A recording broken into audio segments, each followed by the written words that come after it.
दोस्तों, आपने अपने जीवन में किसी मूवी में या रियल लाइफ में ये ज़रूर देखा होगा कि जब हम एयरपोर्ट पे जाते हैं तो वहाँ हमें चेकिंग करनी पड़ती है। अगर हमें कहीं इंटरनेशनल फ़्लाइट लेनी हो तो हमें हमारे पासपोर्ट के साथ चेकिंग करनी पड़ती है। हर एक देश के नागरिक को उस देश ने अपने देश का पासपोर्ट इशू किया होता है। बट काफ़ी बार हम ये भी देखते हैं कि कुछ लोग वो एक देश के रहने वाले होते हैं पर उनके पास पासपोर्ट किसी और एक देश का होता है। जैसे कि अक्षय कुमार के पास कैनेडियन पासपोर्ट है और दीपिका पादुकोण उसके पास भी हमारे देश का पासपोर्ट नहीं है, उसके पास डेनिश पासपोर्ट है। तो ऐसा क्यों होता है कि एक देश के सिटीज़न को दूसरे देश का पासपोर्ट मिल जाता है? इसके पीछे क्या लॉजिक है? नमस्कार दोस्तों, स्वागत है आपका। आज के इस लेक्चर में हम पॉलिटी का 6 नंबर का चैप्टर देखने वाले हैं जिसका नाम है सिटीजनशिप। ये जो चीज़ें मैंने आपके साथ अभी डिस्कस की ना, पासपोर्ट, देखो पासपोर्ट ना सिटीजनशिप के हिसाब से इशू किया जाता है। अब दीपिका पादुकोण वो डेनमार्क की सिटीज़न है, इसलिए उसको डेनिश पासपोर्ट इशू किया गया है। अक्षय कुमार उनका बर्थ भले ही इंडिया में हुआ हो बट अब उन्होंने ना वॉलंटरी कनाडा की सिटीजनशिप को एक्वायर किया है, इसलिए इसके वजह से उनके पास कैनेडियन पासपोर्ट है। और बाय द वे दीपिका का एक्चुअली जन्म ही डेनमार्क में हुआ था, इसलिए उनके पास बाय बर्थ उनको पासपोर्ट मिला है एंड सिटीजनशिप मिली है डेनमार्क की। समझ गए आप? तो सिटीजनशिप कैसे इशू की जाती है किसी भी देश के नागरिक को? अब फिलहाल हमारे देश के केस में हम देखने वाले हैं। तो आज के इस लेक्चर में हम ये देखने वाले हैं कि हमारे देश में कोई आदमी उसको सिटीजनशिप कैसे इशू की जाती है। एक तो बाय बर्थ होती है, यहाँ पे वो जन्मा और उसको सिटीजनशिप मिल गई यहाँ का नागरिक होने की वजह से। बट कोई आदमी जैसे अभी मैं हूँ, अगर मैं कल फॉरेन में जाता हूँ, वहाँ जॉब करता हूँ, मैं वही किसी लड़की से शादी कर लेता हूँ यूएस की सिटीजनशिप, और अगर मुझे वहाँ बच्चे हो जाते हैं तो उनको सिटीजनशिप कौन सी मिलेगी? यूएस वाली मिलेगी या इंडिया वाली मिलेगी? ऐसे क्वेश्चंस आपके मन में घर करके बैठे होंगे। तो ये सारे क्वेश्चन के आंसर्स हम इस चैप्टर में देखने वाले हैं। तो सिटीजनशिप जो चैप्टर है उससे रिलेटेड सारे आर्टिकल देखेंगे हम, और उसके बाद ये जो है ना सिटीजनशिप कैसे दी जाती है तो उसके कुछ प्रोसीजर है। 4-5 टाइप से हम सिटीजनशिप को एक्वायर कर सकते हैं। और दूसरी चीज़ कि सिटीजनशिप कैसी चली जाती है, मतलब कोई आदमी को अगर सिटीजनशिप मिल रही है तो सिटीजनशिप जाती भी है। जैसे अक्षय कुमार है, उसने कनाडा की सिटीजनशिप ले ली, अपने आप इंडिया वाली खत्म हो गई। समझ गए आप? तो ये भी हमें देखना है। तो फिलहाल एक बार वापस शुरू से देखते हैं कि हम कहाँ पे हैं। हम देख रहे हैं कि पॉलिटी की सीरीज़, उसमें हम पहला जो यूनिट है हमारा कॉन्स्टिट्यूशनल फ्रेमवर्क, उसको हमने स्टार्ट किया था। उसके अंदर हमने इतने चैप्टर्स देखे थे। अब ये जो पहला चैप्टर है उसमें हमें देखना है कि हमारा इंडिया का कॉन्स्टिट्यूशन कैसे बना था। उसमें हमने सबसे शुरू में historical background of Indian constitution, India का यहाँ पे जो ब्रिटिश लोग थे उन्होंने जो एक्ट्स बनाए थे उसको हमने पढ़ा। उसके बाद हमने मेकिंग ऑफ द कॉन्स्टिट्यूशन, इस चैप्टर में हमने कॉन्स्टिट्यूशन कैसे बना था, उसमें ये जो इंडिया के जो एक्ट थे पहले वाले ब्रिटिश वाले उसको भी कैसे यूज़ किया था, ये सारी चीज़ें हमने इसमें देखी थी। तीसरा जो चैप्टर था silent feature of Indian constitution, इसमें हमने कुछ साइलेंट फीचर्स देखे थे जो हमारा कॉन्स्टिट्यूशन बना था उसके। 4th नंबर चैप्टर में हमने देखा था प्रीएम्बल क्या होता है। और 5th नंबर जो प्रीवियस चैप्टर था उसमें हमने देखा था यूनियन एंड इट्स टेरिटरी। तो इससे रिलेटेड मैं आपको 1-2 क्वेश्चन पूछता हूँ। पहला क्वेश्चन, अगर इंडिया में कोई फॉरेन टेरिटरी उसको अगर हम एक्वायर करते और इंडिया में ऐड करते और अगर उनको हमें नया स्टेट बनवाना है तो कौन से आर्टिकल के तहत करना पड़ेगा? समझ गए आप? अगर कल हम किसी फॉरेन टेरिटरी उससे हमारा वार हो जाता है, युद्ध हो जाता है और हम उसको जीत लेते जैसे पाकिस्तानी, तो अभी हमने तो उसको जीत लिया, अब उसको हमें कॉन्स्टिट्यूशनली हमारे देश में मिलिंग करना है, ऐड करना है और उसको एक नया स्टेट बनवाना है, तो वो कौन से आर्टिकल के तहत हम करेंगे? ये पहला क्वेश्चन। दूसरा क्वेश्चन, अगर हमारा देश का अगर जैसे महाराष्ट्र है, कल इसका नाम चेंज करना है, महाराष्ट्र का कल नाम चेंज करवाना है, तो वो कौन से आर्टिकल के तहत किया जाएगा पार्लियामेंट में? दूसरा क्वेश्चन। तीसरा क्वेश्चन, अगर कोई स्टेट जैसे महाराष्ट्र और कर्नाटक है, इनकी जो बॉर्डर है उस बॉर्डर को हमें अल्टर करना है, चेंज करवाना है, वो कौन से आर्टिकल के तहत किया जाएगा? तीसरा क्वेश्चन हो गया। चौथा क्वेश्चन ये है कि इससे पहले जो स्टेट थे जिनका नाम चेंज किया गया था उनका पहला नाम क्या था? कर्नाटका का पहला नाम क्या था? तमिलनाडु का पहला नाम क्या था? ये जो उड़ीसा है इसका पहला नाम क्या था? ये चीज़ें आप मुझे कमेंट सेक्शन में लिखिए। समझ गए आप? अगर आपको ये आपने प्रीवियस वीडियो नहीं देखी होंगी, सबसे पहले जाके वो प्रीवियस वीडियो देखो। तो चलिए आज के लेक्चर की शुरुआत करते हैं। आज का लेक्चर है सिटीजनशिप पे। सिटीजनशिप जो चैप्टर है जो कि हमारे इंडियन कॉन्स्टिट्यूशन में प्रेजेंट है वो पार्ट 2 में प्रेजेंट है। जैसे मैंने आपको कल बताया था कि हमारा जो कॉन्स्टिट्यूशन है वो 25 पार्ट और कितने शेड्यूल में, 12 शेड्यूल में डिवाइडेड है। तो 25 जो पार्ट है, तो पहला जो पार्ट था उसमें क्या था? यूनियन एंड इट्स टेरिटरी, ये टॉपिक था और उसमें वो आता है आर्टिकल 1 to 4 में। तो दूसरा जो पार्ट है कॉन्स्टिट्यूशन का उसमें आता है ये चैप्टर सिटीजनशिप। और उसमें जब कॉन्स्टिट्यूशन बन रहा था ना तो उसको ऐसे पार्ट में डिवाइड किया है। वो आता है सिर्फ आर्टिकल 5 to 11, मतलब आर्टिकल 5 to 11 ये सारे जो आर्टिकल हैं ये सिटीजनशिप से रिलेटेड है और वो कॉन्स्टिट्यूशन के सेकंड पार्ट में आते हैं। और कल हमने देखा था आर्टिकल 1 to 4 वो सारे किससे रिलेटेड थे, यूनियन एंड इट्स टेरिटरी। तो चलो चलते आगे। अब सिटीजनशिप देखो, सिटीजनशिप है ना वो कैसे दी जाती है इंडियन सिटीजन को। अब यहाँ पे देखो एक बार यहाँ लिखा होगा, यहाँ देखो, फिर वापस पीछे जाएंगे, एक बार कंसेप्ट देखते हैं। देखो, concept of citizenship come into existence since adoption of the constitution on November 26, 1949। 1949 नवंबर 26 इस दिन से ना कॉन्स्टिट्यूशन में जो सिटीजनशिप का जो क्लॉज है उसको हमने एनेक्ट कर दिया था। मतलब तब से ये चालू हुआ था सिटीजनशिप। कॉन्स्टिट्यूशन जो एडॉप्ट किया था वो 26 जनवरी 1950 को। तो उससे पहले ही कब 26 नवंबर 1949 को उस दिन ही हमने क्या कर दिया था, सिटीजनशिप को एडॉप्ट कर लिया था, मतलब सिटीजनशिप को लागू करवा दिया था हमारे देश में। अब इसमें ये लिखा है कि सिटीजनशिप का जो प्रोविजन था ना वो times of commencement of the constitution, मतलब कॉन्स्टिट्यूशन बनना जब चालू हुआ था ना तब से हमने सिटीजनशिप जो है कॉन्स्टिट्यूशन ने इंडियन लोगों को सिटीजनशिप देना स्टार्ट कर दिया था। कब, कॉन्स्टिट्यूशन जब लिखना चालू हुआ था हमारा तब। अब कॉन्स्टिट्यूशन ऑफ इंडिया जो है इसमें नहीं लिखा गया कि mode of acquisition and termination of citizen. Constitution of India जो है उसमें कहीं नहीं लिखा कोई आदमी इंडियन सिटीजन है तो उसको सिटीजनशिप कैसे मिलेगी, ये कॉन्स्टिट्यूशन में नहीं लिखा हुआ। तो फिर आप बोलोगे फिर हम कैसे लोगों को सिटीजनशिप कैसे देते हैं। ये ना एक आर्टिकल है कॉन्स्टिट्यूशन का, उसमें लिखा हुआ है बस कि आर्टिकल 11 में ऐसे लिखा हुआ है इंडियन कॉन्स्टिट्यूशन की कि पार्लियामेंट लॉ बनाएगी किसको सिटीजनशिप देनी या किसको नहीं देनी। कॉन्स्टिट्यूशन में ये नहीं लिखा कि कौन आदमी हमारा देश का सिटीजन होगा, किसकी सिटीजनशिप को हम उससे छीन लेंगे। ये सारी चीज़ें कॉन्स्टिट्यूशन में नहीं लिखी हुई, बस कॉन्स्टिट्यूशन का एक आर्टिकल है आर्टिकल 11, उसमें लिखा हुआ है पार्लियामेंट है उसके पास पावर है कि वो कोई एक्ट बना के किसको सिटीजनशिप देना है और किसको नहीं देना है इसको रेगुलेट कर सकती है। उसी हिसाब से हमारी पार्लियामेंट में सिटीजनशिप एक्ट 1955 को लाया for acquisition and termination of citizenship. तो समझ गए भी आप। तो हमारे देश में जिसको भी सिटीजनशिप दी जाती है या जिसकी भी सिटीजनशिप निकाली जाती है वो दी जाती है या निकाली जाती है एक एक्ट है उसके हिसाब से जिसका नाम है सिटीजनशिप एक्ट 1995। वापस एक बार बताता हूँ कि हमारा देश का जो कॉन्स्टिट्यूशन है उस कॉन्स्टिट्यूशन में कहीं ये नहीं लिखा गया कि किस तरीके से किस वे से हम किसी आदमी को सिटीजनशिप देंगे या किस तरीके से किसी आदमी की सिटीजनशिप हम वापस लेंगे। बस उन्होंने ये बोला है कॉन्स्टिट्यूशन में कि आर्टिकल 11 में कॉन्स्टिट्यूशन के ऐसा बताया गया कि पार्लियामेंट के पास पावर है कि वो लॉ बना के सिटीजनशिप को रेगुलेट कर सकती है। तो उसी हिसाब से हमारे पार्लियामेंट ने 1955 को एक एक्ट बनाया था, उसका नाम है सिटीजनशिप एक्ट 1955। उसमें सारी चीज़ें लिखी हुई है कि किसको कैसे सिटीजनशिप हम देंगे और किसकी सिटीजनशिप कैसे हम टर्मिनेट करेंगे। इसको हम acquisition and termination of citizenship इसको हम देखना है आगे। तो एक बार पीछे आते वापस, हमने तो आगे की स्लाइड देखी थी, ये तो हमने देख लिया कि सिटीजनशिप कैसी दी जाती है। अब सिटीजनशिप के बारे में थोड़ा देखते। देखो, हमारा जो कॉन्स्टिट्यूशन है उसमें सिटीजनशिप से रिलेटेड जितने आर्टिकल हैं वो दिए गए। आर्टिकल कब कितने, आर्टिकल 5 to 11। आर्टिकल 5 to 11 जो है वो डील करते हैं सिटीजनशिप से। दूसरी चीज़, सिटीजनशिप देने के लिए एक्ट बनाया था हमने जिसका नाम है सिटीजनशिप एक्ट 1955। इसको अमेंड किया गया था, मतलब इससे रिलेटेड जैसे मैंने कल बताया था आपको कि कोई चीज़ अगर हमको ऐड करनी या कोई चीज़ हटानी तो उसके लिए अमेंडमेंट करनी पड़ती। तो इसको 1986, 1922, 2003, 2005, 2016 इसमें अमेंड किया गया था इस एक्ट को और नए नए प्रोविजन डाले गए थे और कुछ पुराने प्रोविजन हटाए गए थे। तो वही चीज़ लिखी गई कि सिटीजनशिप प्रोविजन जो है वो सारी कवर की गई है इंडियन कॉन्स्टिट्यूशन के आर्टिकल 5 to 11 में। तो देखो, सिटीजनशिप प्रोवाइड्स, अगर कोई आदमी को सिटीजनशिप मिल जाती है किसी देश की, अब फिलहाल हम इंडिया की बात करें तो ये इसको उस आदमी को और भी काफ़ी चीज़ें मिल जाती हैं इनडायरेक्टली। वो क्या होती है, देखो, full political membership in state, उसको पॉलिटिकल मेंबरशिप मिल जाती है उस स्टेट की। स्टेट मतलब देश भी होता है, मैंने बताया। तो जैसे आपको आर्टिकल 12 में लिखा है कि ऐसी कोई भी बॉडी जिसके पास डिसीजन लेने की पावर है उसको स्टेट बोला जाता है। तो फिलहाल हम स्टेट मतलब देश की बात कर रहे हैं, तो उसको पॉलिटिकल मेंबरशिप मिल जाती है। दूसरा, परमानेंट एलिजेंस मिल जाता है उस स्टेट का। तीसरी चीज़, official recognition by the state of his integration into the political system, उस आदमी की उस देश के पॉलिटिकल सिस्टम में ऑफिशियल एंट्री इस सिटीजनशिप के द्वारा गृहीत की जाती है। उसके बाद pledge loyalty to the state, उस आदमी की उस देश के प्रति जो लॉयल्टी, एक निष्ठा है, वो भी सिटीजनशिप से तय की जाती है। और the state protect the citizen, और उस सिटीजन को उस देश का आदमी प्रोटेक्ट करता है। जैसे आपको बताता हूँ, आपने एक मूवी देखी हुई एयरलिफ्ट, अक्षय कुमार की।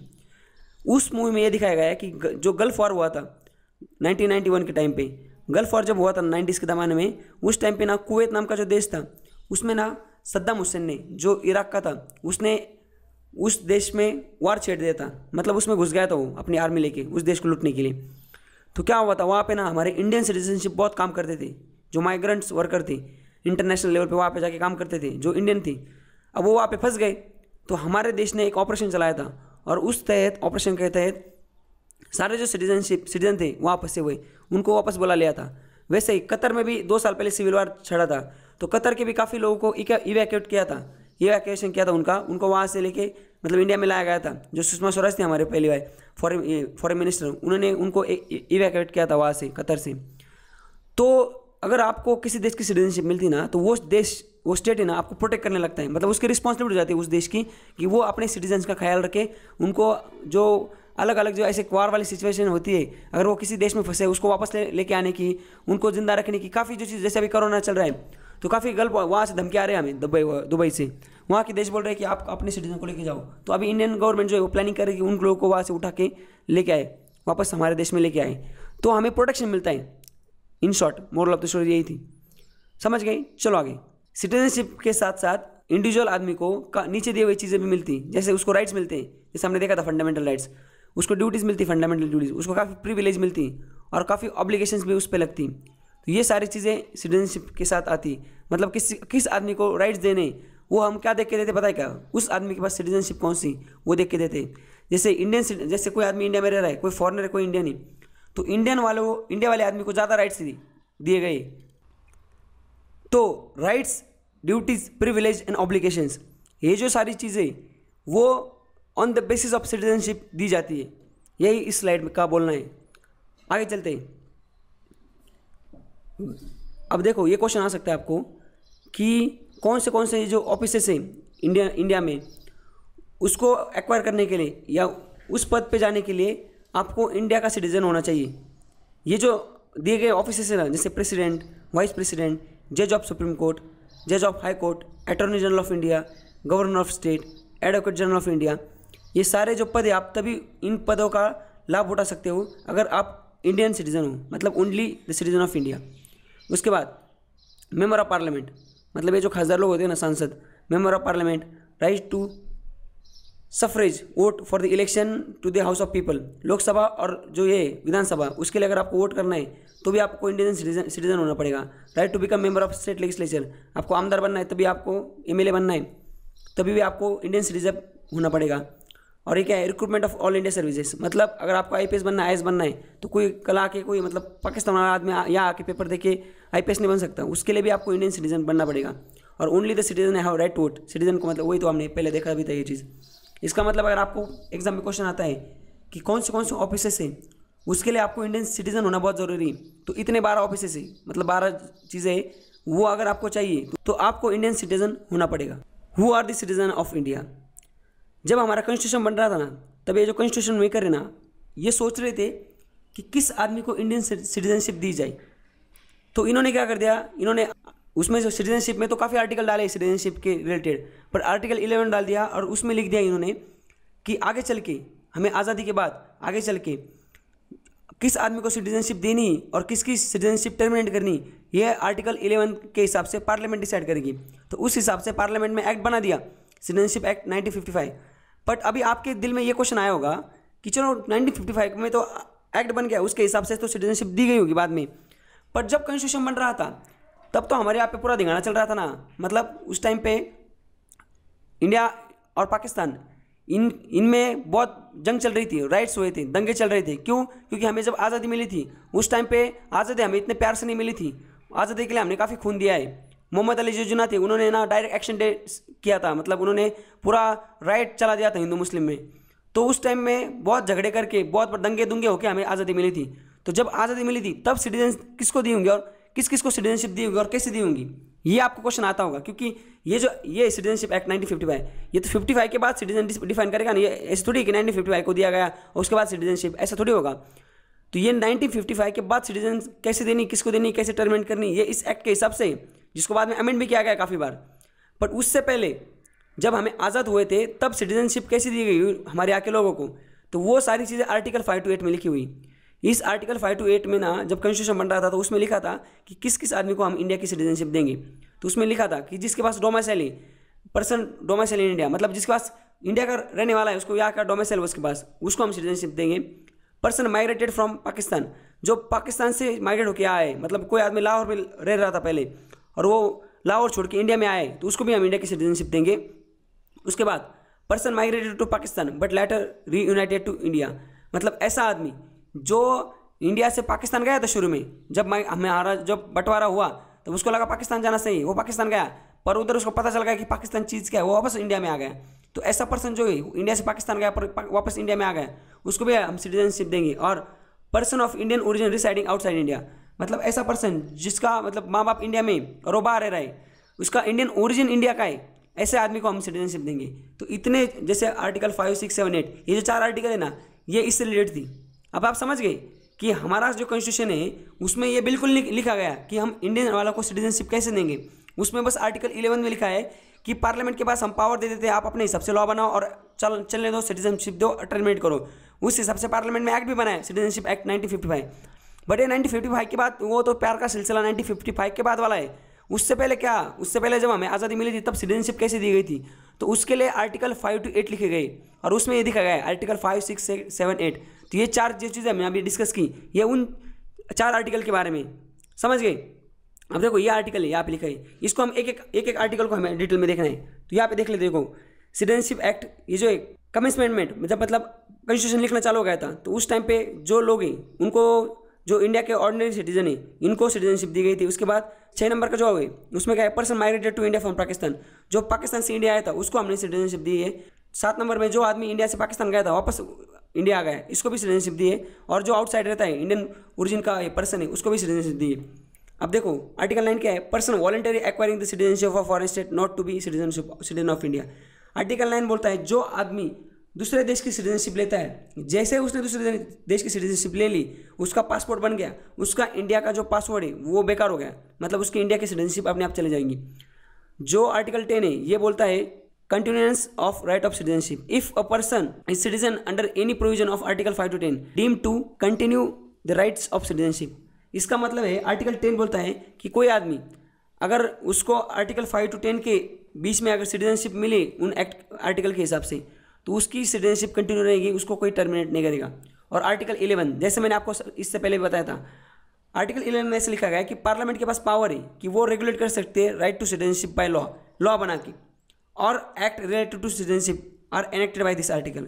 तो हमारे देश में हम जो आगे देखने वाले कि सिटीजनशिप कैसे दी जाती है और कैसे टर्मिनेट की जाती है, वो सारे इस आर्टिकल के हिसाब से चलता है। मतलब पार्लियामेंट में उसके हिसाब से एक्ट बनाया था, सिटीजनशिप एक्ट 1955, टर्मिनेशन और एक्वायरेशन ऑफ सिटीजनशिप के लिए।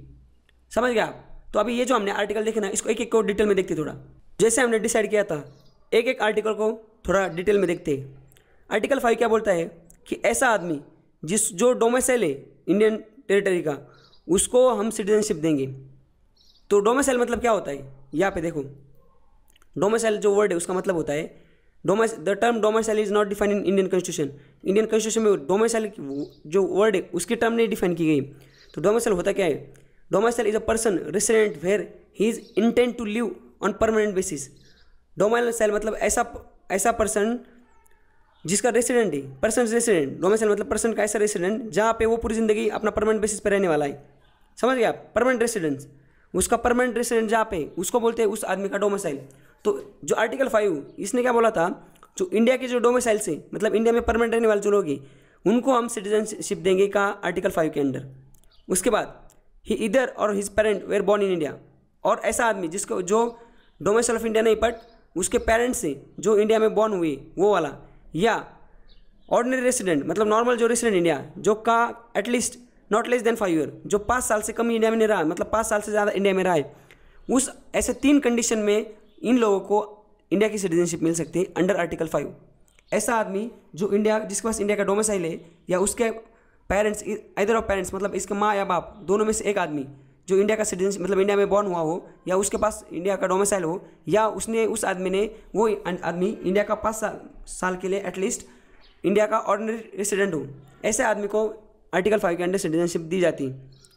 अभी आप समझ रहे हो ना ये आर्टिकल 5, 6, 7, 8 क्या है। देखो आर्टिकल 11 के हिसाब से हम इंडिया के जो लोग हैं उनको सिटीजनशिप दे सकते हैं पार्लियामेंट में एक्ट बना के।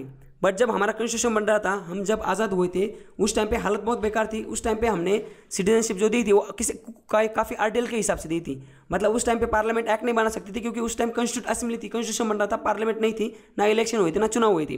तो इसलिए हमारे कॉन्स्टिट्यूशन में जो कॉन्स्टिट्यूशन मेकर है, इन्होंने इस 4 आर्टिकल में लोगों को सिटीजनशिप दे दी जो उस टाइम के लोग हैं उनको। और बाद में जो सिटीजनशिप देनी थी उसके लिए हमने एक्ट बनाया था, सिटीजनशिप एक्ट 1955। तो फिलहाल आर्टिकल 5 में हमने देख लिया किस किस तरीके से हम लोगों को सिटीजनशिप दे सकते हैं। आर्टिकल 6 क्या बोलता है? आर्टिकल 6 के हिसाब से ऐसे लोगों को सिटीजनशिप दी जाएंगी जो पाकिस्तान से इंडिया आए, citizenship to migrants from Pakistan before the commencement of the Indian constitution. मतलब कॉन्स्टिट्यूशन बनने से पहले जो लोग पाकिस्तान में रह रहे थे, पर उनको पता चल गया कि इंडिया एक देश बनने वाला है, पाकिस्तान एक देश बनने वाला है, तो उन्होंने इंडिया को चुना। और कॉन्स्टिट्यूशन बनने से पहले जो लोग पाकिस्तान से इंडिया माइग्रेट होकर आए थे उनको हम सिटीजनशिप देंगे अंडर आर्टिकल 6। बट उसमें एक झोले, उसमें डेट दी गई, तो डेट क्या? बिफोर 19 जुलाई 1948। और ऐसे लोग जो 19 जुलाई 1948, ऐसे लोग जो 19 जुलाई 1948 किससे पहले इंडिया आए थे, उनको हमने शुरू में बोला था कि हम इनको जो पाकिस्तान से इनको सिटीजनशिप देंगे। बाद में पता चला कि बाद में भी लोग कुछ आए, तो इसको बढ़ाया गया और बोला कि ऐसे लोग जो 19 जुलाई 1948 के बाद भी जो आए उनको भी हम क्या करेंगे? सिटीजनशिप देंगे। इसमें कुछ नोट दी गई, देखो, permit system for migration was introduce in July 1948। 19 जुलाई 1948 को हमने परमिट सिस्टम चालू कर दी। मतलब ऐसा बोल दिया गया कि जो आप बाहर से अगर आए हो, आपके पास हम आपको परमिट देंगे यहाँ रहने के लिए, और बाद में सिटीजनशिप देंगे। समझ गया? तो बाद में भी जो लोग आए थे 19 जुलाई 1948 उनको भी हमने बाद में सिटीजनशिप दे दी।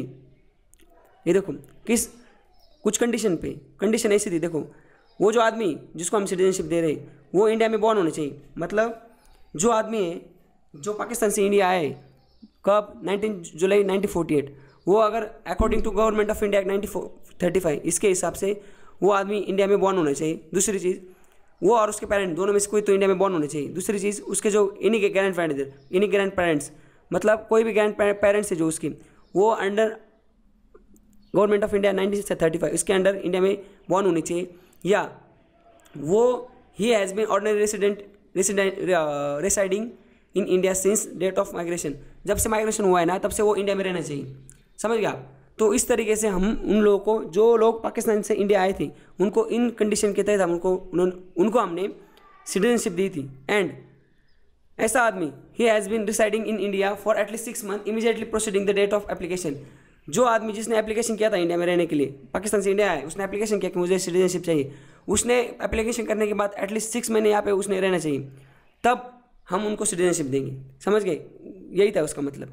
तो आर्टिकल 6 के तहत हमने देख लिया कि हम ऐसे लोग जो पाकिस्तान से इंडिया आ रहे थे उनको किस कंडीशन पे हमने उनको सिटीजनशिप दी थी। उसके बाद आर्टिकल 7, देखो आर्टिकल 7 में लिखा गया है कि ऐसे लोग जो शुरू में, तो जब बंटवारा हुआ तो उन्होंने पाकिस्तान को चुना था, वो पाकिस्तान में चले गए, उन्होंने बोला कि हम पाकिस्तान में जाएंगे और वहाँ पे रहेंगे। पर पाकिस्तान में इतनी हालत बेकार थी, उनको पता चल गया पाकिस्तान का कोई भविष्य नहीं, ये देश बेकार है, तो वापस वो इंडिया आ गए थे। कब वो इंडिया आ गए? बट हमने सिटीजनशिप दी कब? आफ्टर 1 मार्च 1947। ऐसे लोग जो शुरू में इंडिया से पाकिस्तान गए थे बट वापस वो पाकिस्तान से इंडिया आए, अगर ऐसे लोग इंडिया में आते, मतलब ऐसे लोग जो इंडिया से पाकिस्तान गए थे कब?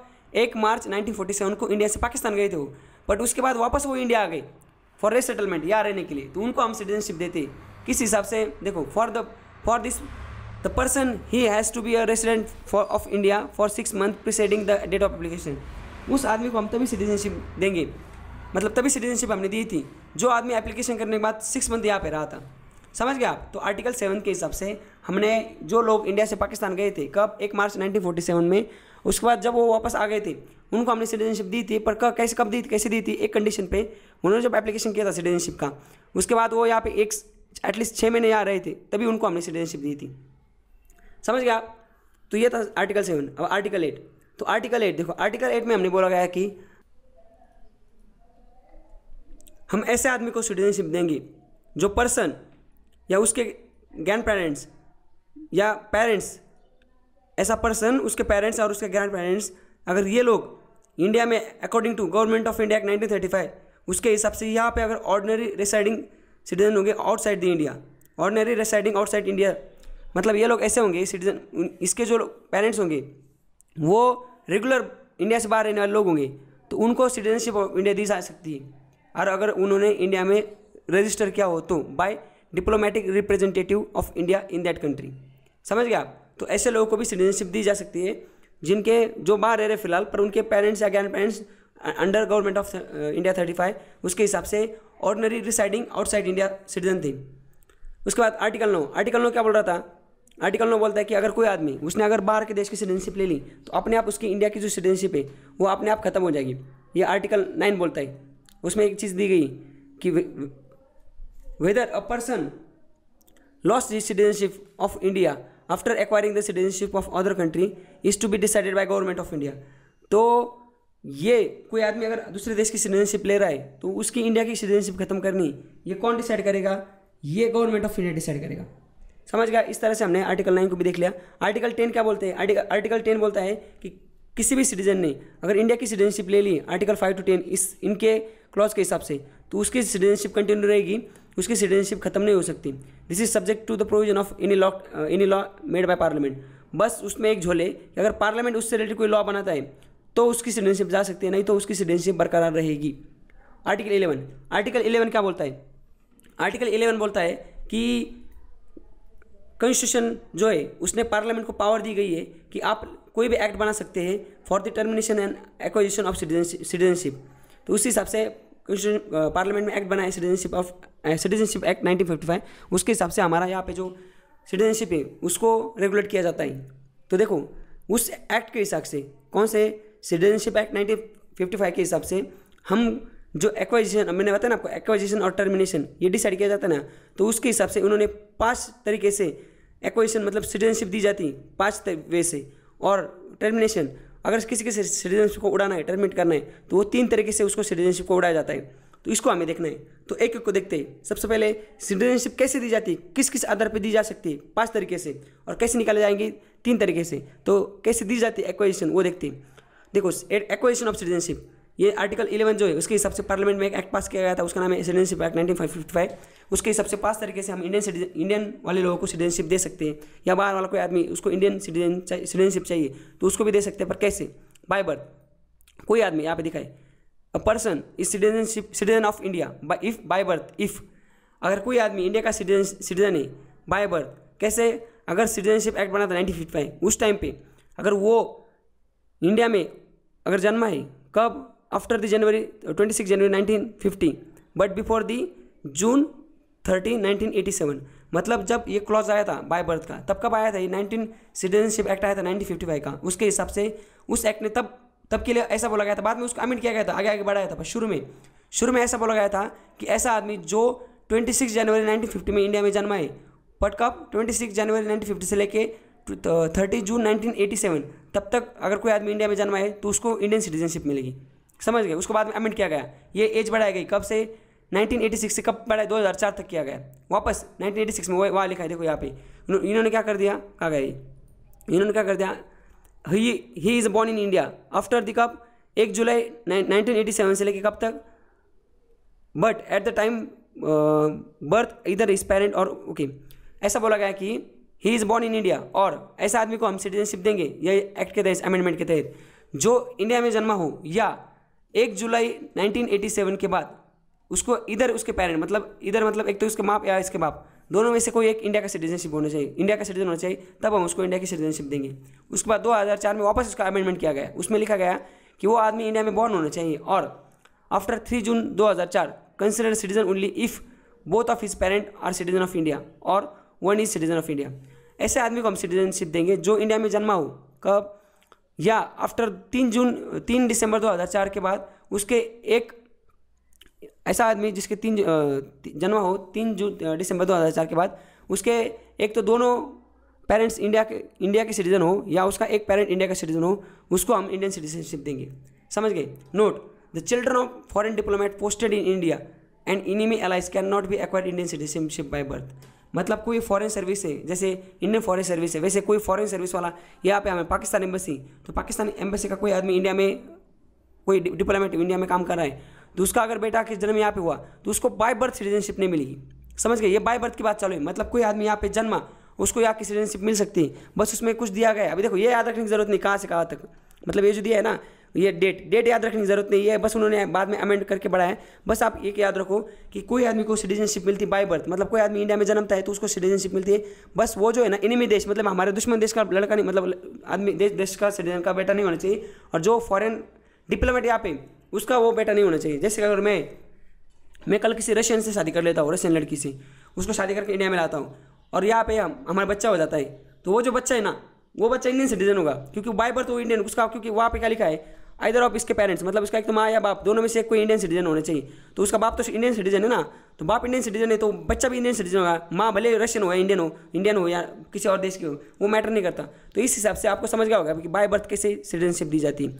तो ये जो हमारा छोकरा है रणबीर कपूर, ये इंडिया में जन्मा है तो इसलिए ये बाय बर्थ इंडियन। वापस एक बार बताता हूँ कि ऐसा सिटीजन, ऐसा लड़का जो इंडिया में जन्मा हो, समझ गए, उसका बर्थ इंडिया में हुआ हो, और अगर उसके दोनों माँ बाप में से दोनों के दोनों एक तो इंडियन चाहिए या दोनों में से एक को इंडियन चाहिए। इसका मतलब अगर आप कल फॉरेन की लड़की से शादी करते हो और आपका बेटे का जन्म अगर इंडिया में होता है तो वो इंडियन बन जाएगा बाय डिफॉल्ट, समझ गए। तो ये जो क्लॉज है ना, ये सिर्फ उन्हीं लोगों के लिए जिनका जन्म इंडिया में होता है बाय बर्थ, समझ गए। अब ये दूसरा देखो, ये डिसेंट, ये इसमें क्या लिखा हुआ है, ये और पहले वाला सेम है, मतलब देखो same as the by birth, difference is ये क्या है, इसमें लिखा हुआ है कि जो बाय बर्थ है उसमें क्या होता है, वो जन्म इंडियन सॉइल पे होना चाहिए, मतलब उसका जन्म इंडियन सॉइल पे होना चाहिए। और दूसरा क्या है, उसका जन्म फॉरेन अगर सॉइल पे होता है तो भी।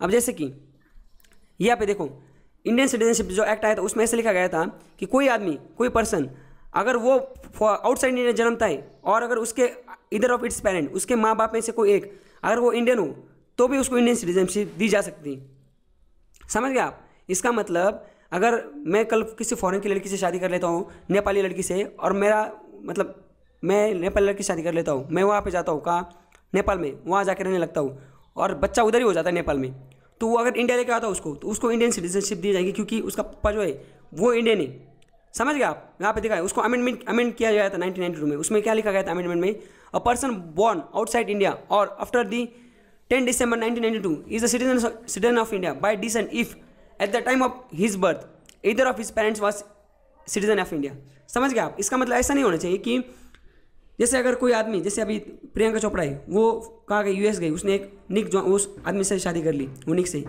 अब उसने यूएस की सिटीजनशिप ले ली, समझ गए आप। अब वो यूएस की रेसिडेंट सिटीजन बन गई, नागरिक। अब उनको अगर बच्चा होगा तो वो बच्चा अमेरिकन होगा, पर अगर वो उसको इंडिया लेके आती और वो बोलती मुझे इसको इंडियन सिटीजनशिप देनी, तो अगर वो उसने सिटीजनशिप नहीं चेंज की होती ना, वो अगर इंडियन रहती ना, तो उसके बेटे को इंडियन सिटीजनशिप मिल जाती। बट अब हुआ क्या है, उसने क्या कर दिया, उसने अमेरिकन सिटीजनशिप ले ली, तब उसको उसके बेटे को इंडियन सिटीजनशिप मिलेगी क्या, नहीं मिलेगी। इसलिए ये क्या बोल रहे हैं कि उसका पेरेंट्स जो है ना, भले बंदा लड़का बाहर जन्मा हो पर उसका माँ बाप वो इंडियन होने चाहिए, या माँ या बाप दोनों में से एक। तो फिर उसको ना, नहीं बाप इंडियन होना चाहिए, नॉट माँ। देखो इधर लिखा है उसका बाप जो है ना वो इंडियन होना चाहिए, अगर मदर नहीं हो तो भी चलेगी, फिर उसको सिटीजनशिप मिलेगी, नहीं तो उसको सिटीजनशिप नहीं मिलेगी। इसका मतलब अगर कोई आदमी, आप अगर फॉरेन जाते हो, वहाँ पे शादी करते, बच्चा हुआ होता है, आप इंडियन हो तो बेटे को आपको सिटीजनशिप इंडियन मिलेगी। बट अगर उसकी माँ इंडियन हो, मतलब जो मैंने अभी एग्जांपल दिया प्रियंका चोपड़ा वाला, वो लागू नहीं होता, क्योंकि माँ नहीं होनी चाहिए, एक्चुअली बाप है। मतलब सिर्फ ये लौंडे बाहर जाके कांड करके आ सकते हैं, लड़कियाँ जो है वो अगर बाहर जाके बच्चा पैदा करती हैं तो उसके बेटे को, बच्चे को इधर इंडियन सिटीजनशिप नहीं मिलेगी, क्योंकि बाय डिसेंट में सिर्फ बाप वाला क्लॉज है, माँ वाला नहीं। तो ये जो हमारी छोकरी है दीपिका पादुकोण, ये एक्चुअली डेनमार्क में ना, इसके पापा जो है ना वो हमारे ना ये थे, वो बैडमिंटन या क्या थे, वो बैडमिंटन खेलते थे शायद, हाँ बैडमिंटन प्लेयर थे इंडिया के, उन्होंने इंटरनेशनल लेवल पे खेलते थे, अच्छे प्लेयर थे। तो ये ना उनकी मैच चल रही थी, मतलब उस टाइम पे वर्ल्ड कप चल रहा था बैडमिंटन का, शायद पता नहीं ऐसे कुछ तो था, डेनमार्क में था वो, तब इसकी माँ भी उनके साथ गई थी। तो उसी टाइम पे उनको बेटी हुई थी कहाँ, डेनमार्क में, इसलिए उसको सिटीजनशिप बाय बर्थ उधर, मतलब शुरू में तो डेनमार्क की मिली थी, उसको पासपोर्ट डेनमार्क का उसके पास, पर बाद में उसको इंडियन सिटीजनशिप बाय बर्थ इसको ये उसने ली कि नहीं पता नहीं अब तक, बट ये ले सकती क्योंकि इसका पप्पा इंडियन ही, समझ गए, इसलिए इसका एग्जाम्पल यहाँ पे डाला था। उसके बाद बाय रजिस्ट्रेशन, अब अगर कोई जैसे कि कोई फॉरेनर है, उसका ना बाप इंडियन है ना बेटा इंडियन है ना कुछ भी इंडियन है, पर उसको इंडिया से बहुत प्यार हो गया और उसको इंडियन सिटीजनशिप चाहिए, या आके रह रहा है वो, और इंडिया में रह रहा है काफ़ी साल से, उसको ज़िंदगी इंडिया में बितानी, तो उसको सिटीजनशिप चाहिए, तो वो कैसे सिटीजनशिप लेगा। तो उसके लिए एक क्लॉज का डाला गया है सिटीजनशिप एक्ट 1955 में, वो है बाय रजिस्ट्रेशन। वो रजिस्टर करके इंडियन सिटीजनशिप ले सकता है। और कौन रजिस्टर कर सकता है, कैसे कर सकता है, वो बताता हूँ आपको। The person of Indian origin, person of Indian origin मतलब ऐसा पर्सन जिसके माँ बाप पुराने, मतलब उसका जो नाता है वो इंडिया से ही, समझ रहे, पुराने टाइम में उसके 2-3 जनरेशन इंडिया में रह चुकी। तो person of Indian origin who are ordinary resident in India for 5 years immediately before making the application for registration. समझ गए? अगर ऐसा आदमी जिसको हम इंडियन सिटीजनशिप देंगे, जो पर्सन ऑफ इंडियन ओरिजिन होना चाहिए पहली चीज़, और उसने एप्लीकेशन करने से पहले 5 साल कंटिन्यूस इंडिया में रहना चाहिए, फिर हम उसको क्या करेंगे, इंडियन सिटीजनशिप देंगे। दूसरी चीज़, person of Indian origin who are ordinary resident in country or place outside India, जो कि कंट्री में ऑर्डिनरी मतलब नॉर्मल यहाँ का ऑर्डिनरी सिटीजन होना चाहिए, रेसिडेंट होना चाहिए, उसको भी हम सिटीजनशिप देंगे। और कोई ऐसा आदमी who married to citizen of India and who are ordinary resident in India for 5 years immediately before making the application for registration. इसका मतलब कल मैं अगर किसी अमेरिकन से शादी करता हूँ, लड़की से, उसको लेकर इंडिया में आता हूँ, हम 5 साल इंडिया में रहते हैं, उसके बाद अब बच्चा तो अगर इंडिया में हो जाए, जैसे किसी फॉरेनर के साथ शादी करता हूँ, किसी अमेरिकन लड़की से मैंने शादी कर ली, बच्चा इंडिया में हो गया, फिर भी उसको इंडियन सिटीजनशिप मिल गई क्योंकि बाप इंडिया का है। अगर उसको फॉरेन में उसका जन्म अगर यूएस में हो गया, उसको इंडिया लेके आए, फिर भी उसको इंडियन सिटीजनशिप मिलेगी क्योंकि बाप इंडिया का है। समझ गए? बट अब वो जो लौंडी उसको थोड़ी, वो जो औरत है उसको थोड़ी सिटीजनशिप मिलेगी इंडिया की। क्यों नहीं मिलेगी? क्योंकि उसके पास यूएस की सिटीजनशिप है। तो उसको अगर इंडिया की सिटीजनशिप चाहिए तो उसने हमारे साथ शादी करने के मतलब इंडिया लड़के के साथ शादी करने के बाद यहाँ पे आके 5 साल रहना चाहिए और उसके बाद एप्लीकेशन करना चाहिए। तो एप्लीकेशन करने के पहले 5 साल यहाँ रहना चाहिए कंटिन्यूस, फिर उसको क्या मिलेगी, सिटीजनशिप मिलेगी। या minor children of person who are citizen of India, उसको भी इंडियन सिटीजनशिप मिल सकती है by registration. Person who are citizen of commonwealth countries. अब कॉमनवेल्थ कंट्री मतलब क्या? जो कंट्रीज ऐसी कंट्री है जहाँ पे अंग्रेजों ने राज किया था, ऐसी सारी कंट्री का एक समूह बनाए, ग्रुप बनाए, उसको बोलते हैं कॉमनवेल्थ कंट्री। तो कॉमनवेल्थ कंट्री का अगर कोई सिटीजन है तो उसको ना हम सिटीजनशिप दे सकते हैं, पर बाद में इसको हटाया गया था। एक्चुअली ये जो कॉमनवेल्थ क्लॉज है उसको बाद में 2003 में शायद हटाया गया था, वाजपेयी ने इसको हटा दिया था, अब इसको नहीं मिलती। Note the period of equation of citizen bye registration was increase from 6 months to 5 years। पहले बहुत ईजी था, पहले 6 महीने यहाँ पे रह लो, सिटीजन ले लो, अब उसको सिटीजनशिप ले लो, अब इसको 5 साल कर दिया है। मतलब अगर आपको इंडियन सिटीजनशिप चाहिए तो 5 साल यहाँ पे कंटिन्यूस रहना पड़ेगा, उसके बाद सिटीजन देंगे। उसमें बहुत क्लॉज है, उसमें बहुत सिक्योरिटी चेक होता है। समझ गया? अब क्या है, ये देखो सोनिया गांधी एग्जांपल बताना भूल गए। सोनिया गांधी जो थी ना, ये इंडियन इटली की सिटीजन थी, इसने राजीव गांधी के साथ शादी कर ली, इधर आके 5 साल रह गए, इसको इंडियन सिटीजनशिप मिल गई। उसके बाद ये बाय नेचुरलाइजेशन, ये टाइप है, इसके हिसाब से हम सिटीजनशिप दे सकते हैं। देखो अगर कोई आदमी, कोई फॉरेनर है, वो अगर अपनी सिटीजनशिप दे देता है, मतलब दूसरे देश की सिटीजनशिप दे देता है, गिव अप कर देता है, और वो इंडिया आता है और बोलता है हमें आपकी सिटीजनशिप चाहिए, उसको हम सिटीजनशिप दे सकते हैं। उसके बाद बट वो क्या होना चाहिए, काफ़ी चीज़ें उसके हिसाब से उसको सिटीजनशिप देंगे। मतलब कोई उठा के अगर कोई लुल्लू पंजू अपनी सिटीजनशिप दे देगा दूसरे देश के और यहाँ आके बोलेगा सिटीजनशिप चाहिए, उसको नहीं देंगे। उसके लिए कुछ कंडीशन है। कैसे? पहले तो चीज़, वो आदमी का गुड कैरेक्टर चाहिए। दूसरी चीज़, उसको एडिक्वेट नॉलेज चाहिए किसी भी लैंग्वेज में जो 8th शेड्यूल में लिखी गई। हमारा 8th शेड्यूल जो है, मैंने बोला ना हमारे पास जो 12 शेड्यूल है, 8th शेड्यूल जो है उसमें 12 लैंग्वेज लिखी गई। 8th शेड्यूल जो है ना उसमें 22 लैंग्वेज लिखी गई। उस 22 लैंग्वेज में से किसी एक लैंग्वेज में उसको एडिक्वेट पूरे सा मतलब अच्छा खासा नॉलेज होना चाहिए। या वो आदमी जो है वो डिस्टिंग्विश सर्विसेज में उसने काफ़ी नाम कमाया होना चाहिए। एक तो science, art, literature, world peace और ह्यूमन प्रोग्रेस, इन चीज़ों में इसने काफ़ी अच्छा काम किया होना चाहिए, या उसने वहाँ पे नाम अच्छा खासा कमाना चाहिए।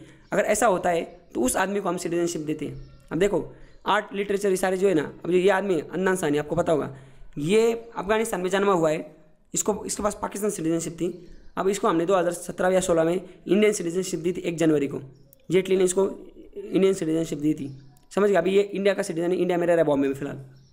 समझ गया? अभी अब इसमें एक चीज़ है जुगाड़ है, वो क्या है, अगर जो आदमी not a citizen of country where Indian citizen can not become the naturalise citizen.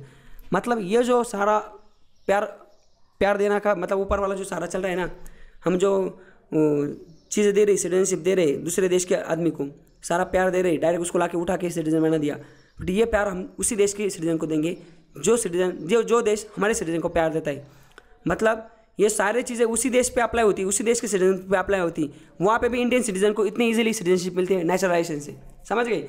मतलब अगर कल कोई देश है, अगर वो देश अगर हमें बाय नेचुरलाइजेशन हमारे देश के आदमी को सिटीजनशिप नहीं दे रहा है, तो उस आदमी को भी हम सिटीजनशिप नहीं देंगे, उस देश के आदमी को।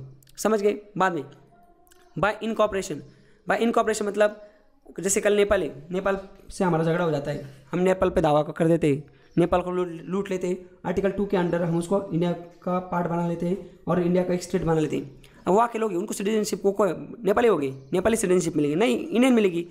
तो ऐसे ही बोला गया है कि अगर कोई फॉरेन टेरिटरी अगर वो सडनली इंडिया का पार्ट बन जाती है तो गवर्नमेंट स्पेसिफाई करती है, नोटिफिकेशन जारी करके उन लोगों को भी इंडियन सिटीजन बना लेती है। तो इस तरीके से भी हम इंडियन को सिटीजनशिप दे सकते हैं। समझ गए? तो अभी आपको पता चल गया होगा, हमने जो देखा by birth, bye decent, bye registration, bye naturalisation and bye incorporating territory. इस 5 हिसाब से हम इंडियन सिटीजनशिप दे सकते हैं किसी आदमी को। समझ गए? बाय बर्थ मतलब ऐसा आदमी जो इंडिया में जन्मा हो, जो ऐसा मतलब ऐसा लड़का जो इंडिया में जन्मा हो, उसके अगर माँ बाप इंडिया के होंगे, जैसे अभी आपके, जैसे आप हो, आपके माँ बाप इंडियन थे इसलिए आपको इंडियन सिटीजनशिप मिल गई। या अगर हाँ वही चीज़, आदमी फॉरेन में भी रह रहा है पर जन्मा बेटा इंडिया में हो, आदमी इंडियन सिटीजन हो तो भी उसको इंडियन सिटीजनशिप मिल जाएगी। बाय डिसेंट मतलब आदमी इंडियन हो, बच्चा जन्मा दूसरे देश में बट बाप इंडियन हो, माँ नहीं बाप, तो भी उसको इंडियन सिटीजनशिप मिल जाएंगी। बाय रजिस्ट्रेशन ऐसा आदमी जो फॉरेन सिटीजन है, उसने अगर इंडिया के मतलब ऐसी लड़की जो इंडियन सिटीजन से उसने शादी कर ली, उसको इंडिया का सिटीजन बनना है तो उधर उसने यहाँ पे 5 साल आके रहना चाहिए। तो बाय रजिस्ट्रेशन करने से पहले 5 साल इंडिया का सिटीजन नहीं यहाँ का रेसिडेंट होना चाहिए उन्होंने, फिर उनको सिटीजनशिप मिल जाएगी। बाय नेचुरलाइजेशन मतलब जो लोग हैं जिन्होंने आर्ट, कल्चर, साइंस ऐसे फील्ड में अच्छा खासा काम किया होगा, उनका गुड कैरेक्टर है, या उनको जो 22 लैंग्वेज हमारे यहाँ के शेड्यूल 8 में लिखी हुई उसमें एडिक्वेट नॉलेज हो, तो उसको भी हम सिटीजनशिप दे देंगे। या बाय इनकॉर्पोरेटिंग टेरिटरी, इंडिया में किसी और देश की टेरिटरी को इंडिया में मिला लेता है तो उनको हम इंडिया की सिटीजनशिप दे सकते हैं। तो इस तरह से हमने देखा कि 5 तरीके से हम किसी भी आदमी को इंडिया की सिटीजनशिप दे सकते हैं। अब टर्मिनेशन, तो सिटीजन निकाली कैसे जाती, तो उसके 3 तरीके, तो उनको देखते हैं। 3 तरीके से हम किसी भी आदमी की सिटीजनशिप जो दी गई उसको टर्मिनेट कर सकते हैं, तो उसको एक बार देखते हैं। तो सबसे पहला जो टाइप है सिटीजनशिप को टर्मिनेट करने का वो है बाय रीन्यूनिएशन। जो रीन्यूनिएशन है वो क्या होता है, इसका मतलब क्या है, अगर कोई आदमी अगर 2 देश की सिटीजनशिप रख रहा है एट सेम टाइम, तो उसकी जो सिटीजनशिप है इंडिया वाली वो अपने आप खत्म हो जाएगी। जैसे उसकी सिटीजनशिप खत्म हो जाएगी, उसके जो बच्चे उनकी भी सिटीजनशिप खत्म हो जाएगी। बट जब उनके बच्चे बड़े हो जाएंगे और 18 साल की उम्र पार कर देंगे, तो 18 साल होने के बाद उनकी एज 18 साल होने के बाद विदिन 1 ईयर मतलब 1 ईयर के बाद, वैसे 18 साल होने के बाद विदिन 1 ईयर में उनको इंडियन सिटीजनशिप जो है उन बच्चों की वो रिज्यूम हो जाएगी। समझ रहे? बाप की नहीं होगी, सब बस बेटों की होगी, क्योंकि उन्होंने तो इंडिया में जन्म लिया होगा ना, तो इसलिए उनकी बस इंडियन सिटीजनशिप होगी। पर बाप ने बाहर के ले ली, इंडिया की भी रिज्यूम हो गई और फिर वापस इंडिया की भी जो सिटीजनशिप है वो पॉज हो जाती है उनकी, और बाद वापस रिज्यूम हो जाती है 18 के बाद, क्योंकि शुरू में वो माइनर होती है। उसका बेहतर एग्जाम्पल अक्षय कुमार ने क्या कर दिया, अक्षय कुमार ने जो कैनेडियन सिटीजनशिप है उसको ले लिया। जैसे कैनेडियन सिटीजनशिप ले लिया, इंडिया वाले उसके अपने आप चली गई। मतलब जो अक्षय कुमार लोगों को बोलता है वोट करो इंडिया में, वो खुद वोट नहीं कर सकता, क्योंकि वो इंडियन सिटीजनशिप, उसके पास इंडियन सिटीजनशिप है, वो इंडिया का सिटीजन है ही नहीं, वो कैनेडियन सिटीजन है फॉर अभी फिलहाल। उसके बाद दूसरा जो है वो है टर्मिनेशन। देखो, when Indian citizenship acquire citizenship of other country voluntary, the Indian citizenship get automatically terminated. इसका मतलब जो पहला था ना, पहले और दूसरे में डिफरेंस क्या पता है क्या?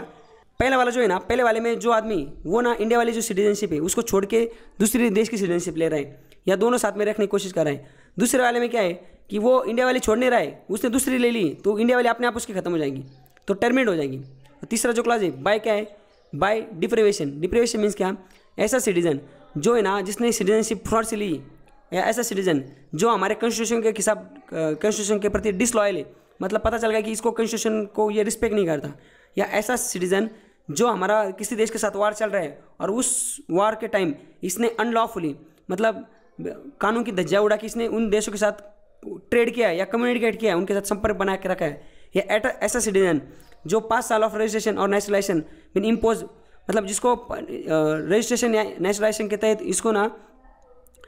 इसको सिटीजनशिप हमने दे दी, पर इसको किसी और कंट्री में 2 साल के लिए सजा होगी, समझ, impose by any country for 2 साल, 2 साल के लिए इसको जेल होगी।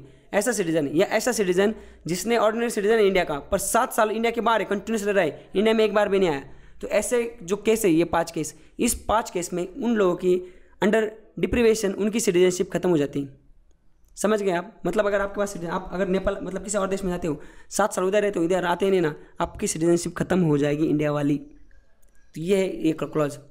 तो इस तरह से हमने ये जो देखो ये भी देख लिया हमने कि जो ये क्लॉज थे वो भी देख लिया। अब देखो इसमें क्या है, नोट क्या दी है, this is not applicable for to the student. हाँ, ये जो चीज़ है ना 7 साल वाली, मतलब ये वाली, ये स्टूडेंट और एम्प्लॉय के लिए एप्लीकेबल नहीं, क्योंकि क्या हो जाता है, कुछ स्टूडेंट है वो वहाँ पे जाते हैं, उनको वापस आने से 2-4 लाख लग जाते हैं वापस आने के लिए, तो वो वापस नहीं आ सकते। या कोई ऐसे एम्प्लॉय वो जैसे गल्फ में जाते हैं, उधर भी 4-4 साल 5-5 साल वापस नहीं आते, वो वहीं पर रहते मिडिल ईस्ट में काम करने के जाते हैं, उनके केस में ये चीज़ डिप्रेशन वाली अप्लाई नहीं होती।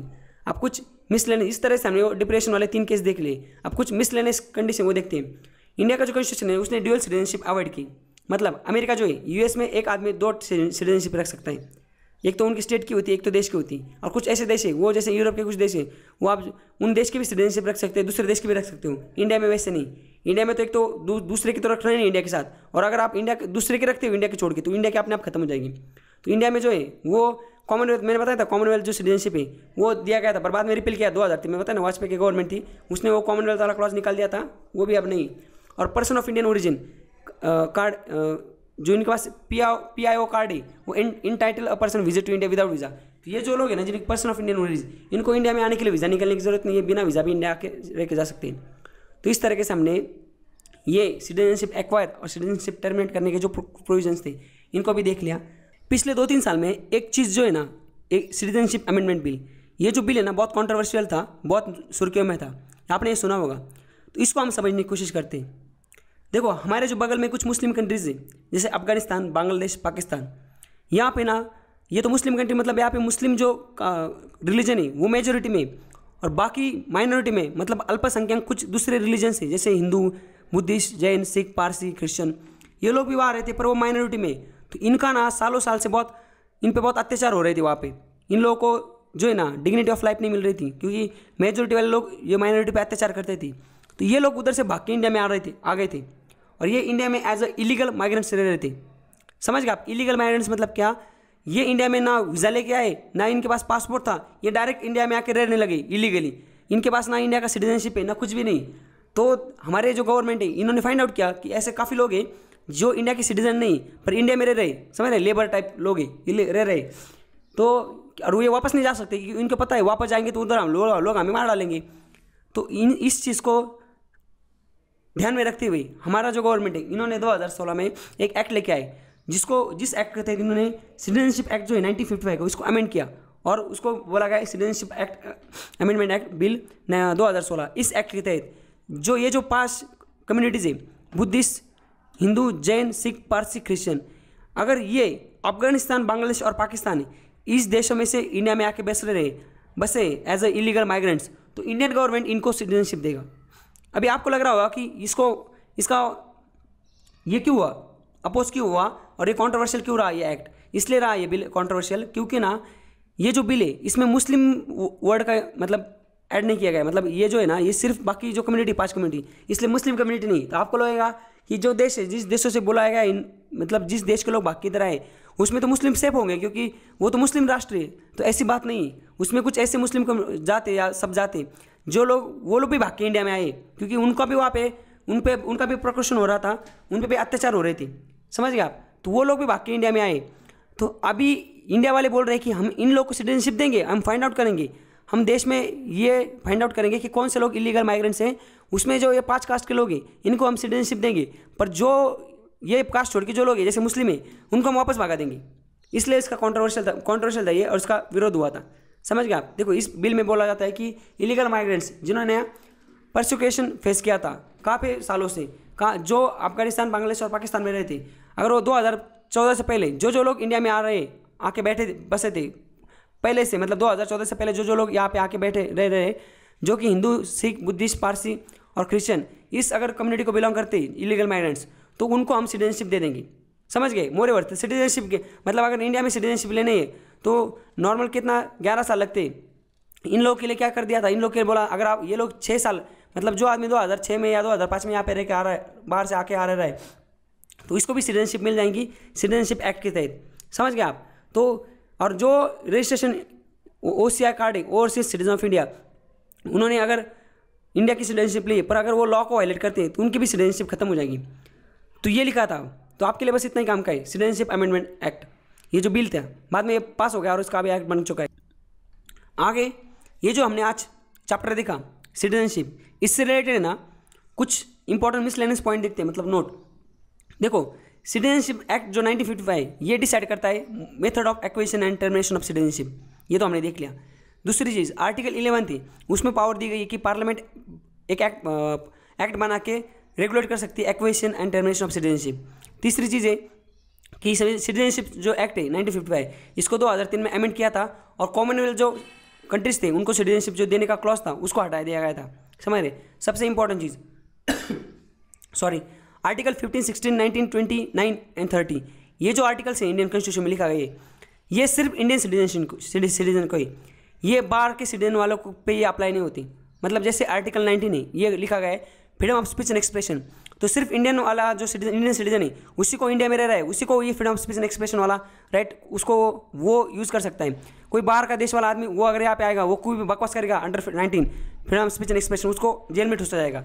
मतलब ये जो आर्टिकल है ये सिर्फ इंडियन सिटीजन के लिए ही बनाए गए, बाकी लोग इसको यूज़ नहीं कर सकते बहुत। चौथी चीज़, हमारा देश है, हमारे जो दुश्मन देश है या जो दोस्त देश है, उनको अगर हम देखा जाए, उनको जो आर्टिकल्स हैं हमारे यहाँ के जो राइट्स हैं वो अगर देखे जाए तो हमारे जो फ्रेंडली कंट्रीज़ है उनको ज़्यादा राइट्स दिए गए एज़ कम्पेयर टू हमारे जो दुश्मन देश है एनिमी कंट्रीज़, उनको अगर कंपेयर किया जाए तो इसका मतलब जैसे आर्टिकल 22 है, ये क्या दिया गया है, अगर आर्टिकल 22 में अगर कोई आदमी हमें किसी पे संदेह है तो हम डायरेक्ट उसको उठा के जेल में डाल सकते हैं।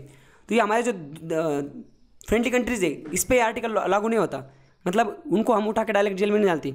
पर जो दुश्मन देश है उस पर अगर डाउट भी आता उसको उठा के जेल में डालते।